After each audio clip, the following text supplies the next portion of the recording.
तुम्हारा मोबाइल देखो, नोटिफिकेशन आया क्या है ना?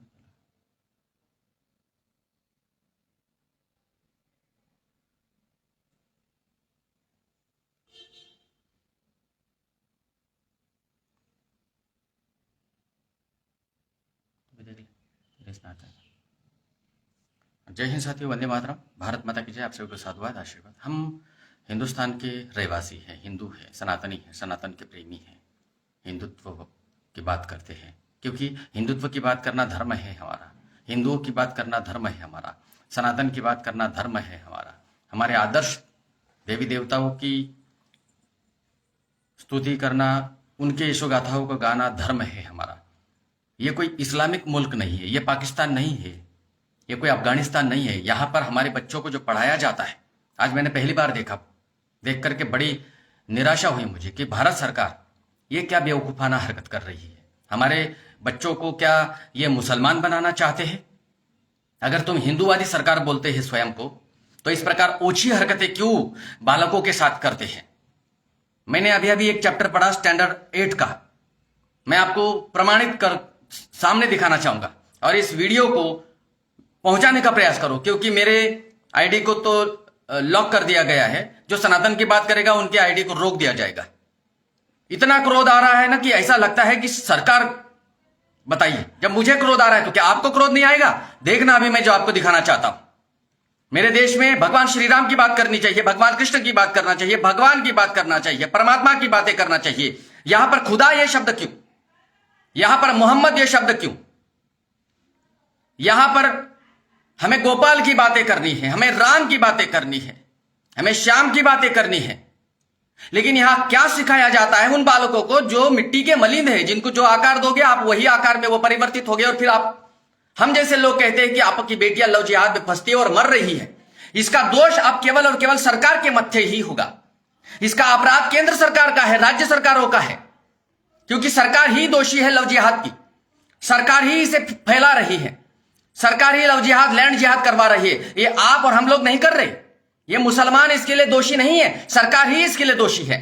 हाथी के दांत दिखाने के अलग और खाने के अलग। प्रमाणित कर दूंगा मैं अभी इस समय, क्योंकि अभी पहली बार मैंने हाथ में कोई किताब आई है और उस किताब को देखने के बाद माथा सटका है मेरा। मैं हिंदुस्तान का प्रेमी हूं, हिंदुत्व की बात करने वाला एक सनातनी हूं, सन्यासी हूं, और सन्यासी होने के नाते मैं केवल और केवल धर्म की बात करूंगा, राष्ट्रहित की बात करूंगा। तलुए चाटना धर्म नहीं मेरा। अगर मेरा कोई अपना गलती करेगा तो उस गलती को वो दोहराए नहीं, उस गलती को, इसके लिए मैं उसे टिप्पणी भी करूंगा। हम केंद्र सरकार का समर्थन करते हैं, नरेंद्र मोदी जी का समर्थन करते, नरेंद्र मोदी सरकार का समर्थन करते, लेकिन अगर सरकार ही ऐसी बातों को अगर तवज्जो देती है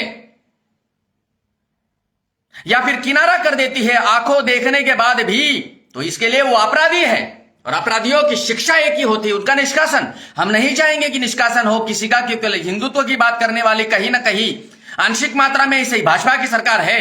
लेकिन भाजपा की सरकार में अगर इस प्रकार से घटिया हरकतें होगी तो हम उसका विरोध करेंगे। ज्यादा से ज्यादा क्या होगा, जेल में ठूस दिया जाएगा या हमारी हत्या होगी। इसके अलावा और तीसरा कोई ऑप्शन नहीं होता है सरकार के पास।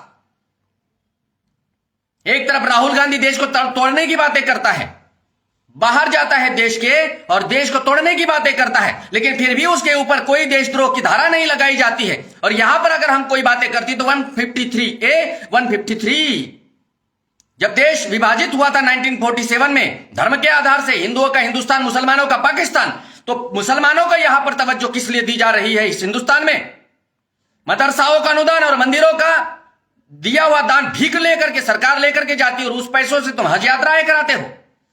उसी पैसों से मंदिर और मस्जिदों को बनाया जाता है, मदरसाओं को तालीम दी जाती है। उसी पैसों से हमारे ऊपर छाती के ऊपर गोलियां दागने के लिए अनुदान दिया जाता है। साई, कसाई और ईसाई दोनों, तीनों में एक ही शब्द है, साई, ईसाई और कसाई, केवल और केवल हमारी हत्या के लिए ये षड्यंत्र रचित है, और सरकार सब जानने के बावजूद भी सरकार इनको समर्थन कर रही है। देखो मैं आपको बताता हूं कितनी मूर्खाना हरकत। मेरा तो लहू, मेरा तो रक्त तप रहा है ये देखने के बाद।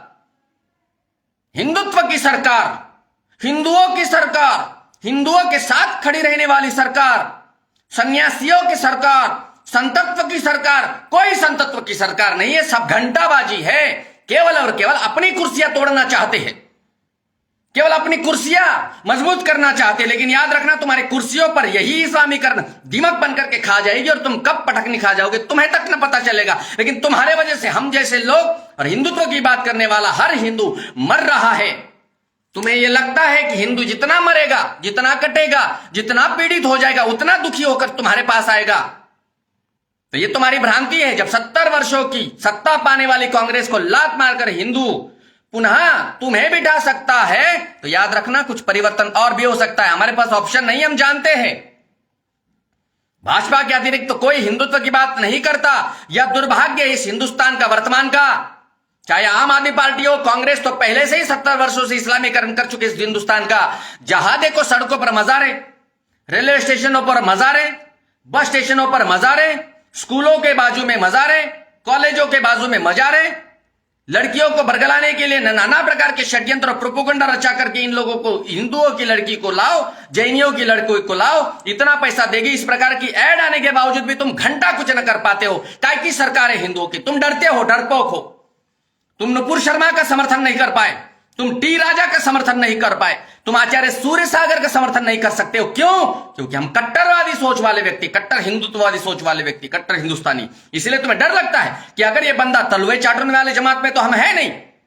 तलवे चाटो और कुर्सियां पाओ, कॉम्प्रोमाइज करो, अपने तख्त गरम करो, अपने बेड गरम करो और उसके बाद में तख्त सत्ता पाओ। वडोदरा में इस समय में अलकापुरी में हूं। वडोदरा के अधिकतर, वडोदरा के नहीं, गुजरात में अधिकतर लोगों को मैंने देखा है जो तख्तों पर बैठे हुए, कॉम्प्रोमाइज का नतीजा है। मैं स्त्री नहीं हूं, मैं सुंदर स्त्री नहीं हूं, इसलिए मुझे कुछ नहीं मिलने वाला। मैं पुरुष हूं, लेकिन मैं चाटुकारिता नहीं करूंगा, इसलिए मुझे कुछ नहीं मिलने वाला। मैं हिंदुत्व की बात करता हूं, मुझे कुछ नहीं मिलने वाला। उन्हें पता है अगर ये बाबा अगर तख्त पर बैठता है, किसी प्रकार से कोई सत्ता प्राप्त कर लेता है, तो हिंदुस्तान में हंगामा करेगा, केवल गुजरात में नहीं। इसीलिए तुम्हें डर लगता है कि कहीं ये व्यक्ति सत्ता में आकर के बैठ गया तो हमें भूल जाएंगे लोग और फिर सूर्य सागर के नाम की माला जपने लग जाएंगे, हमारा क्या होगा। यही डर तुम्हारे को सताता है, इसीलिए हमें कुछ नहीं मिलने वाला और जरूरत भी नहीं है। जिंदगी के 50 वर्ष काट चुका हूं मैं, और कितने दिन जीऊंगा? 2 वर्ष, 4 वर्ष, 5 वर्ष, 10 वर्ष, ईश्वर तय करेगा मैं कितना जीने वाला हूं। जब आज तक 50 वर्षों में कभी कॉम्प्रोमाइज नहीं किया, हिंदुत्व की सेवा की, भाजपा की सेवा की, मां भारती की सेवा की, निस्वार्थ होकर, आगे भी निस्वार्थ होकर सेवा करेंगे। ये आपिए, कौंगिए, वामिए सभी आते मेरे पास, कहते गुरुदेव आपको क्या मिला? जिनके साथ आप रहते वो भी हाथी के दांत दिखाने के लिए हिंदुत्व। बाहर क्या है? राष्ट्रीय स्वयंसेवक संघ केवल हिंदुत्व की बात करनी चाहिए, लेकिन वहां भी ईसाई मंच, मुस्लिम मंच। अरे तुम हिंदुस्तान के वासी हो, हिंदुओं का सपोर्ट लेकर के तुम उस तख्तों पर बैठे हो, हमें तुम बेवकूफ बनाते हो। साथियों देखो, मैं तुम्हें दिखाना चाहता था, देखो मुझे पता है कि 17 लोग देख रहे, नतीजा क्यों? ये नतीजा क्यों? 17 लोग क्यों? 45,000 साथी मुझे फॉलो करते हैं, देखने वाले 20-16। कारण क्या? ये हिंदुत्व की सरकार नपुंसक सरकार है। मैं आज हृदय से स्पष्ट बोल रहा हूं। जिन लोगों को हमने विधायक बनाया, सांसद बनाया, मंत्री बनाया, आज दुख की क्षण में मेरे साथ नहीं है। मुझे जरूरत भी नहीं है, हिजड़ों की जरूरत नहीं। एक सच्चे मर्द को हिजड़ों की, बैसाखियों की आवश्यकता नहीं होती, वो अपना रास्ता स्वयं तय कर लेता है। मैं भगवान के भरोसे हूं, महावीर के भरोसे हूं, महाकाल के भरोसे हूं। बहुत सारे लोग कहते गुरुदेव जहां आपका पसीना बहेगा खून की नदियां बहाएंगे। ऐसे बेवकूफ मेरे शिष्य नहीं होते। सबको पता है कि किस सिचुएशन से मैं हूं, लेकिन मैं अपना इतिहास खुद बनाऊंगा, मैं अपना महल खुद बनाऊंगा, मैं अपना रुतबा खुद बनाऊंगा, जो आज तक रुतबा खुद किया, चाटुकारिता नहीं की है। चाटुकारिता करने लग जाऊं तो सब मिलेगा मुझे। मैं जानता हूं बड़े बड़े तख्तों पर बैठे हुए संवैधानिक पदों पर इन्हें बोलना नहीं आता, इन्हें भाषण देने नहीं आता। हिंदुस्तान में कितने राज्य हैं ये इनको नहीं पता। हिंदुस्तान की शिक्षा प्रणाली कैसे होनी चाहिए ये नहीं जान सकते, ना बता सकते। ऐसे लोग तख्तों पर बैठे जिन्हें सैल्यूट करना पड़ता है, कमिश्नर को, कलेक्टर को। वाह रे वाह, क्या जमाना है, मेरा क्या देश है। पुनः अगर मैं अगर जन्म लूं मनुष्य का, तो मैं हिंदुस्तान में पैदा ही नहीं होना चाहूंगा। यह दुर्भाग्य है कि हिंदुस्तान में जन्म हुआ है मेरा, मैं कभी भी किसी भी जन्म में हिंदुस्तान में पैदा नहीं होना चाहूंगा। दुर्भाग्य है ये हिंदुओं का। मेरा आपका हिंदुस्तान में पैदा नहीं होना चाहूंगा। मैं बार बार, हजार बार लगातार परमात्मा से प्रार्थना करूंगा मनुष्य का जन्म न दो मुझे, और अगर दो तो हिंदुस्तान में जन्म नहीं देना। पाकिस्तान में जन्म दे चलेगा मुझे, मुसलमान बनकर के जिंदगी जी लूंगा, लेकिन हिंदुस्तान का हिंदू बनकर के जिंदगी नहीं जीना चाहूंगा। भगवान से प्रार्थना करता हूं, अगर मैंने तपस्या की है, भगवान, मैंने कई बार कहा लाइव में कि अगर मैं भगवान मुझे जिंदगी देता है, जीवन देता है पुनः, तो मैं राजस्थान में जन्मा चाहूंगा। क्यों? महाराष्ट्र में पुनः जन्म लेना चाहूंगा। क्यों? बहुत बड़ा कारण था, लेकिन अब नहीं। भगवान से प्रार्थना करता हूं, भीख मांगता हूं, कभी मांगा नहीं। परमात्मा के चरणों में भी कभी भिक्षा नहीं मांगी मैंने आज तक कि भगवान मेरी सहायता करो। वो कौन होता है मेरी सहायता करने वाला? मैं ऐसे कर्म करता हूं कि उनको सहायता करनी पड़ेगी, लेकिन भगवान से आज पहली बार भीख मांगता हूं, भगवान मुझे जन्म कभी हिंदुस्तान में मत देना। यहां हिंदुओं का शोषण होता है, वो मैं नहीं देख सकता। देखो मैं चैप्टर बताता हूं, स्टैंडर्ड 8 देखिए। रोटेट कैसे करें इसको? रोटेट यहां से, ये है ना? हाँ, एक मिनट देखो। देखिए, हाथ कंगन को आरसी क्या, और कहते हैं ना पढ़े लिखे को फारसी क्या। क्यों भाई फारसी क्यों? विकास हिंदी वर्कबुक स्टैंडर्ड 8, ठीक है। अब देखिए, ज्यादा समय नहीं लूंगा आपका। ये देखो, इस दुनिया में डैश डैश की मर्जी से आए, माता, खुदा, पिता, परिवार। ये बी का ऑप्शन। अब मुझे मजबूरी से ये लिखना पड़ेगा।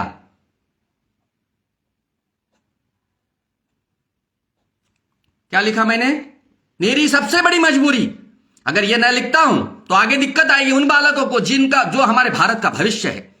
दूसरा ऑप्शन, हमें खुदा की डैश डैश से शरीर और प्राण मिलते हैं। रहमत, हिम्मत, मेहनत, किस्मत। मैं डालता हूं रहमत। ये मेरा विषय नहीं है, मेरा विषय अलग है। लेकिन देखिए, रहमत, हमें खुदा की रहमत से शरीर में। रहमत क्या हिंदी शब्द है? खुदा क्या हिंदी शब्द है? अब कवि चाहता है कि खुदा हम पर सब, खुदा हम सब पर अपनी डैश डैश रखे, खबर रखे, नजर रखे, डगर रखे, दुआ रखे। दुआ हमारा शब्द नहीं, नजर रखे, अपनी दुआ रखे। दोनों ऑप्शन में से कोई एक शब्द, मुझे नहीं पता। अब ये छोड़ो, अब दूसरा मैं बता रहा हूं आपको। तू है बड़ा डैश डैश, तू बख्शीश कर। भाई तुम क्या सिखा रहे हो हमारे बच्चों को? ये शब्द बख्शिश, ये शब्द कहां है हमारे हिंदुस्तान की लाइब्रेरी में? ये तो उर्दू शब्द है, ये कहां से आया? तो बच्चों को क्या पढ़ा रहे हैं? शिक्षा मंत्री कहां? तुम शिक्षा मंत्री हिंदू हो ना, या फिर तुम भी अभी और दिखाता हूं साथियों। और देखो, एक दिखाता हूं, ये देखो, देखना। और साथियों पूरा लाइव देखो। तुम जैसे लोगों के लिए इतनी बड़ी रिस्क लेते हैं हम। तुम कम वक्त हो, कम से कम लाइव तक नहीं देख सकते? ये देखो, डैश डैश अमीना का पोता था। अमीना हिंदुस्तान में किसका नाम है? हिंदुओं में नाम आता है ये। नूरा, हामिद, महमूद, मोहसिन। क्या सिखा रहे हैं ये शब्द? क्या देखो, ईदगाह, ईदगाह। क्यों ईदगाह? क्यों? क्यों रामलीला क्यों नहीं? क्यों महाभारत क्यों नहीं? क्यों रामायण क्यों नहीं? ईदगाह क्यों? अमीना का पोता था। अब हमको क्या लेना देना किसका पोता या किसका पड़पोता? नूरा, हामिद, महमूद, मोहसिन। अबे तुम चारों मर जाओ, हमारे बाप का क्या जाता है? हिंदुस्तान तुम्हारे बाप का है भी नहीं, और तुम कहते हो हमारा भी खून शामिल है। अरे बेवकूफो, शामिल था तो तुमने ले लिया पाकिस्तान, अब उधर ही मरवाओ। नूरा, हामिद, महमूद। बताओ हिंदुस्तान में किसके नाम होते हैं भाई? श्याम, राम, बलराम, ठीक है, ये नाम किसके हैं? अब अमीना अपने को क्या समझती है? क्या समझती है? इसकी तो तेरी तो है लापरवाह, भाग्यहीन, भाग्यवान, मूर्ख। इसमें भी एक शब्द डाल दिया, लापरवाह। खिलौने देखकर कोई क्या नहीं देगा, शाबाशी, ठीक है। दुआएं, ये कौन सा शब्द डाला भाई? हैं? हामिद को किसने साथी बनाया? सम्मी, नूरा, मोहम्मद। बस मतलब समझ लीजिए, बस बहुत सारी बातें हैं, बहुत सारी चीजें हैं, बहुत सारी बातें हैं। क्या दुर्भाग्य नहीं है तुम्हारा? अरे तुम हिंदू हो सालो, डूब मरो चुल्लू भर पानी में, मैं ही डूब मरता हूं ना। तुम क्यों मरते हो? तुम तो सालो बेशर्म हो।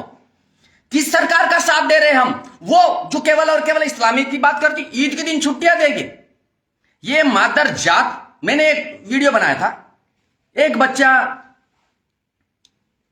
होली के रंग देखकर डर जाता है, और वही बच्चा ईद का वो, मैं याद नहीं मुझे, ईद का वो रक्त देखकर खुश हो जाता है, बड़ा है, समझ में आया ना, क्या बड़ा डैश डैश बच्चा है। अब मैं लाइव में वो देना नहीं चाहता, मालूम है, समझ गए ना मैंने क्या बोला। बड़ा वायरल हुआ, अरबों लोगों ने उस वीडियो को देखा, मेरे आईडी पर नहीं, मेरी तो आईडी मरी हुई आईडी है।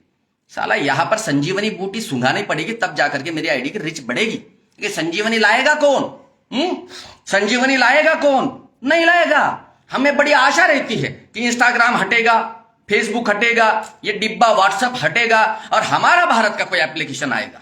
वो आया ये कुकड़ू वाला है, साला मैंने भी उसको इंस्टॉल किया, नोटिफिकेशन तक नहीं पहुंचता, नहीं पहुंचेगा। हिंदुओं को और हिंदुस्तान की सरकार को, हमारे नेताओं को गुलामी की जो मानसिकता बन बैठी है ना, वो गुलामी की आदत लग गई है। नहीं सुधरने वाले हम लोग, हम जैसे लोग मर रहे हैं। देखो अभी भी साले 20 लोग, 31 लोग देख रहे थे और 27-28 हो गए। ये तुम्हारी दुर्दशा है। किसके लिए चिल्लाते हैं भाई हम? क्या हम फेसबुक को बंद कर दे? क्या हम बोलना बंद कर दे? क्या हम लोग आपको शिक्षा देना बंद कर दे? क्या आप लोगों के लिए इतनी बड़ी, मैं कुर्बानी शब्द वापस यूज करूंगा कि वही सिखाया गया, कुर्बानी, वही शब्द हमारे दिमाग में ठूस दिया गया बचपन से। और आज भी हम देख रहे, इस्लामीकरण पूरा बना दिया हिंदुस्तान को। यहां पर 200 वर्ष पहले स्थापित हुआ गुजरात में एक संप्रदाय, नारायण, उसके आगे का समझ लीजिए, वो उसके कुछ बागड़ बिल्ले साधु कहते हैं। साधु तो वो होते ही नहीं, बस सौदा करो, मैं इतना काम करूंगा, मेरा इतना। ये लोग कहते हैं कि महाकाल तो हमारे गुरु के चरणों में बैठते हैं।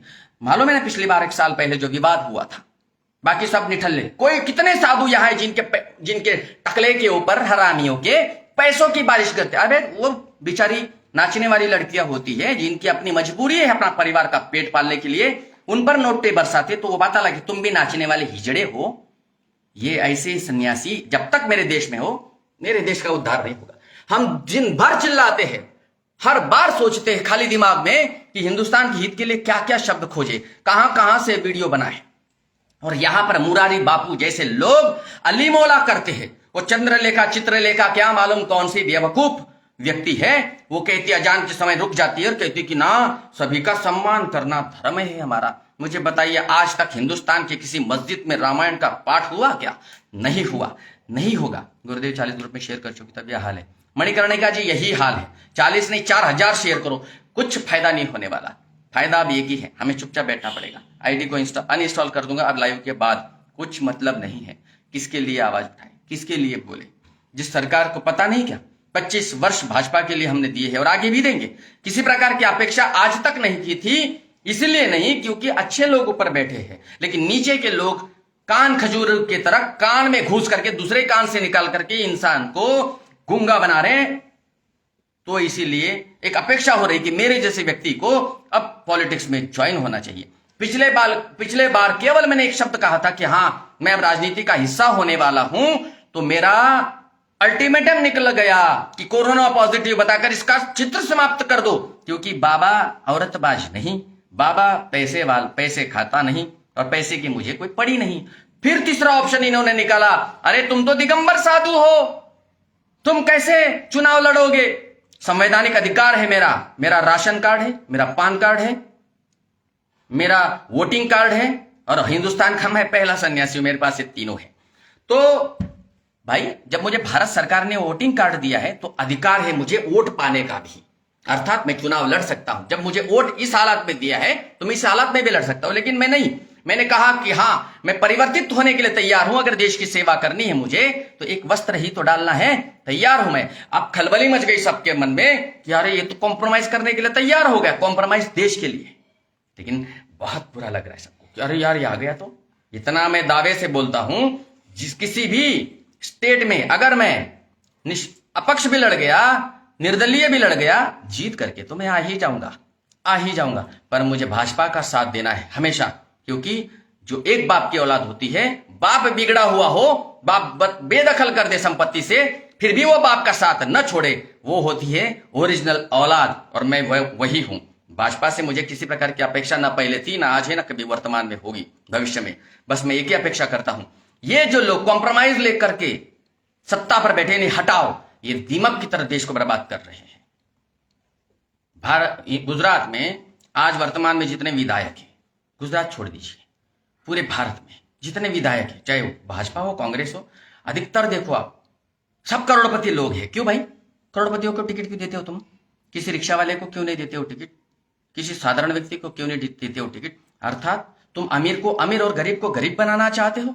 जो देश की अस्मिता को समझता है, जो हिंदुस्तान की अस्मिता को समझता है, जो माता बहनों की इज्जत को सर्वोपरि समझता है, क्या तुम उसको किनारा करना चाहते हो? इससे बेहतर एक ही इलाज है, हम बगावत नहीं कर सकते हैं, हम अपनों का अहित नहीं देख सकते, ना कर सकते, ना सोच सकते। बेहतर है मौन हो जाओ। मौनम सर्वस्य साधनम, मौन होना होगा। सूर्य सागर ने अब बहुत कुछ सह लिया, मुझे देखा नहीं जाता। अब मैं वो करूंगा जो मुझे करना चाहिए था सालों पहले, लेकिन अब मैं वो करूंगा। समय आने पर आप सबको पता ही चल जाएगा कि सनातन को किस प्रकार जगाया जाता है। सनातनियों को जो बहरे बन चुके हैं, एक कुंभकर्ण की नींद ले रहे हो आप। कुंभकर्ण भी कम से कम खाने की खुशबू से उठ गया था, वो बजा रहे थे नगाड़े, उसकी आवाज सुन करके उठ गया था। लेकिन तुम बागड़ बिल्ले सब देख रहे हो, फिर भी जागना नहीं चाहते हो। तो मरो, हमारे बाप का क्या चला जाएगा, तुम मरो। और तुम्हें मरवाने के लिए खुलेआम छोड़ दिया है इन साई ईसाई और कसाईयों के द्वारा। कौन? सरकार। अबे इतना पाठ्य पुस्तक में ही इस प्रकार हमारे छोटे छोटे बच्चों का तुम दिमाग वॉश करना चाहते हो। खुदा, जहां भी देखो खुदा है, किधर भी खुदा हो तो खुदा ही निकलेगा। अबे क्या है? ये ईश्वर की भूमि है, परमेश्वर की भूमि नहीं है।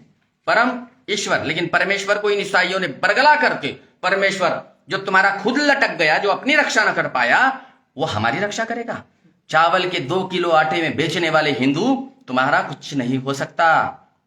तुम्हारे लिए हम अपना बलिदान क्यों दे? तुम्हारे लिए हम क्यों मरे? हम भी अब उसी का हिस्सा होना चाहते हैं जहां पर केवल अय्याशिया ही अय्याशिया हो। बस अय्याशिया वाला बाबा चाहिए ना तुम्हें, अय्याशी वाला नेता चाहिए ना तुम्हें, तो वही सही।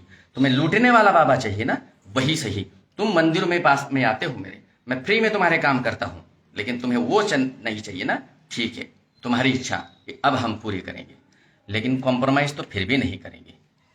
कुछ अकल होगी तो वीडियो को शेयर करोगे। मैं कभी नहीं कहता शेयर करो, अकल होगी कुछ तो समझोगे इस आवाज के दर्द को, इस आवाज की पीड़ा को। बड़ी आशा से हम सरकार की तरफ देखते हैं कि कम से कम हमारे बच्चों का भविष्य बनाओ।